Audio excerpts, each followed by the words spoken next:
Praise the Lord! Wala, mga buhay tayo. Amen?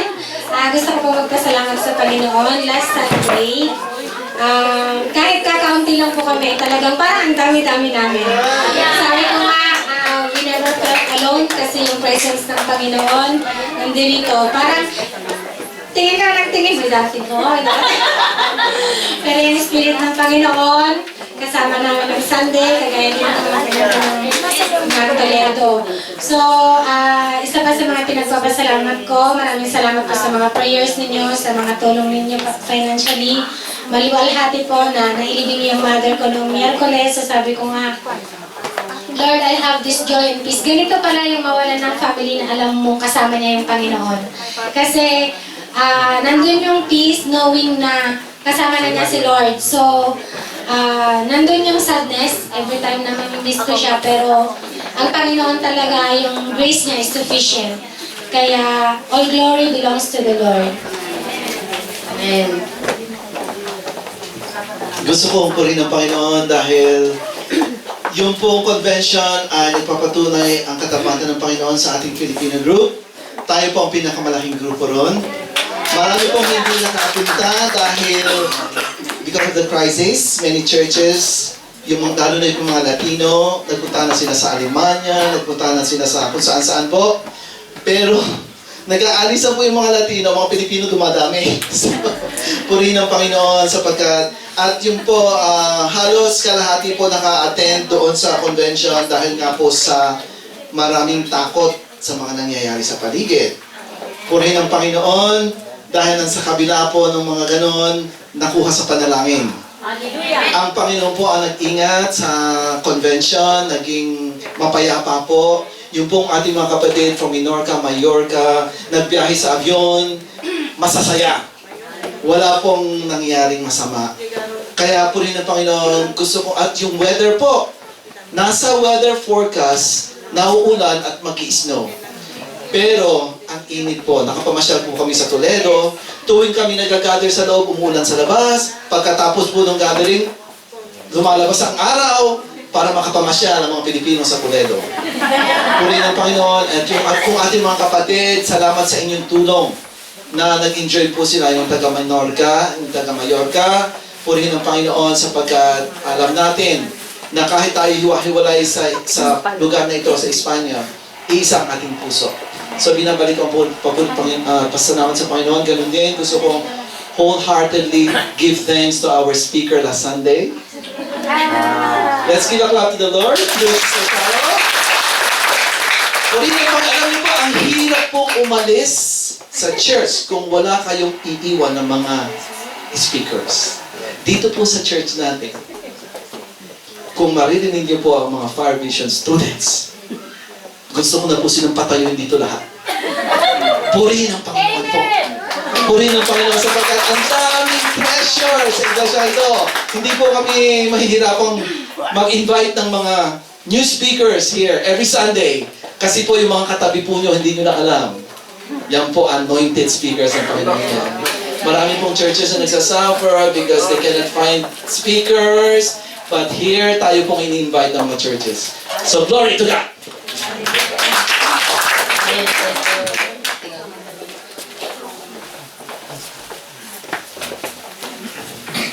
God is good. Ako din magpapasalamat sa Panginoon dahil sa kabutihan ng Panginoon, nandiyan kami ng trabaho, dahil respeto, pero nagdaanin kami sa napakarami ng bulong ng kaaway na hindi kayo matatanggap dyan at may ibang tatanggapin dyan, pero nanindigan kami na ang Panginoon ang nasa aming buhay, kaya sabi ko, ang Panginoon ang magbibigay niya, kaya walang karapatan ng kaaway na baguhin niya. Kaya inabalik ko sa Panginoon ang pagpuli ng salamat.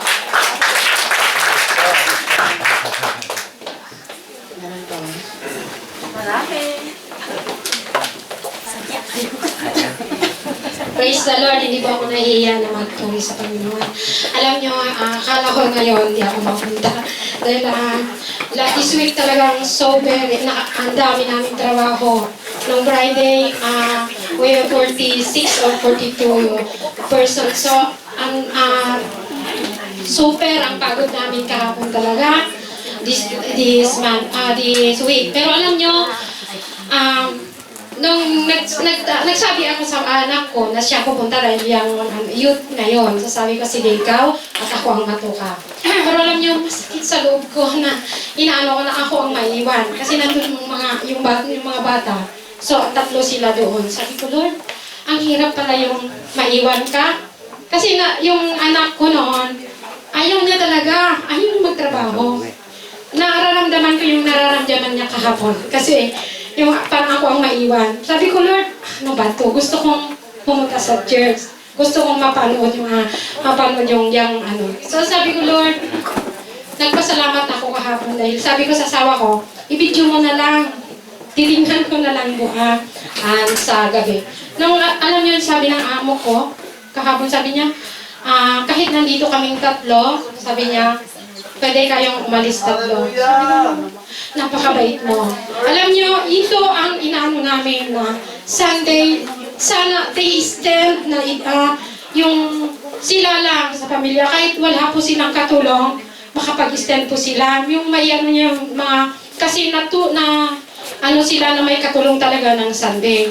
Pero inaano ko sa Panginoon, pinag-pray ko talaga ng isang Sunday na yung anak ko, text yan ng text, na hindi ako nakapag-practice, na every time na Sunday parang akong naiipit dahil gusto niya talagang umuwi na kami. Ay, ito ang ginano ko. Alam niyo, sa aming daanan, pinag-pray ko nung nasa sa kusina, sabi ko, masakit sa loob ko na hindi ko ma-attend yung mga binigay mo sa akin, lalo yung practice paggabi. Sabi ko, Lord, ayoko. Bibigyan mo po kami ng trabaho na bago kung ito ay makaano sa amin. Dahil parang wala yung concentration ko. Pag tinetext kami, tinatawagan ako ng anak ko na marami siyang mga ginagawa doon. Parang natetense talaga ako. So alam niyo, nakita ko, ang prayer ko talaga, napakabait ng Panginoon. 3 Sundays na nandito na kami lahat. So Lord, nagpapatuloy talaga na ang Panginoon buhay. At ang inano ko lang sa'yo, sa mga kapatid, na kung ano man ang mga prayer natin, hindi natin nating bibitaw sa Panginoon. We just pray and the Lord bibigay niya ang dapat para sa atin. At ikakapuri niya. Hallelujah. I give glory to God.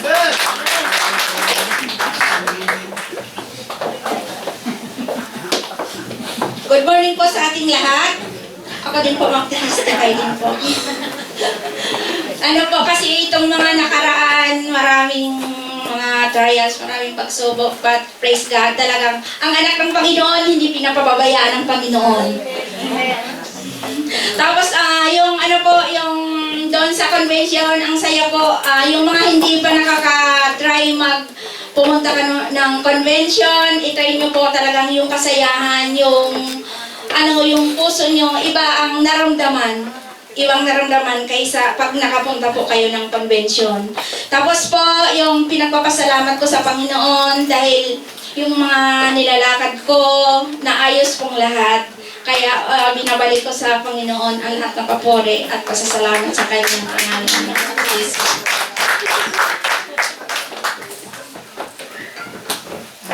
Hello po. Hindi maaaring hindi ako magpasalamat sa Panginoon kasi alam niyo naman, first time ko maka-attend ng convention. Tapos, nagpunta tayo sa isang lugar na hindi natin kasama ng ating mga boss. Di ba? Napakasarap nun. Walang mga nagger, walang utos-utos, di ba? So, ito yung pleasure or leisure, ewan ko. Pleasure or leisure na talagang nagsaya tayo tapos ang pinuntahan natin ay dahil sa Panginoon. So, binabalik ko po ito sa lahat sa Panginoon. Ako rin po, nagpapasalamat ako sa Panginoon kasi if we are faithful, the Lord more faithful to us. Kasi first, yun nga po, yung pagpunta sa convention, first time ko rin po kumagan and I really feel the joy na rin po ang spiritual life ko. At pangalawa po, yung kapatid ko po, bali nag-a-apply papuntang Hong Kong. Nung una po, mayroon na po siyang employer. Bumagsak po siya sa medical dahil mayroon po siyang No. Diabetes. And then, sabi niya, sabi niya, bumagsak ako sa sabi niya sa medical, sabi niya, please pray for me naman, sabi niya, kasi gustong-gusto ko talagang makaalis. So, isinyar ko sa aking cell group, ipinag-pray namin, and talaga ang Panginoon sumasagot sa panalangin. If we are, yung bang desire talaga ng puso natin. Kasi last Wednesday, nagpa-medical siya, and yung medical niya is clear.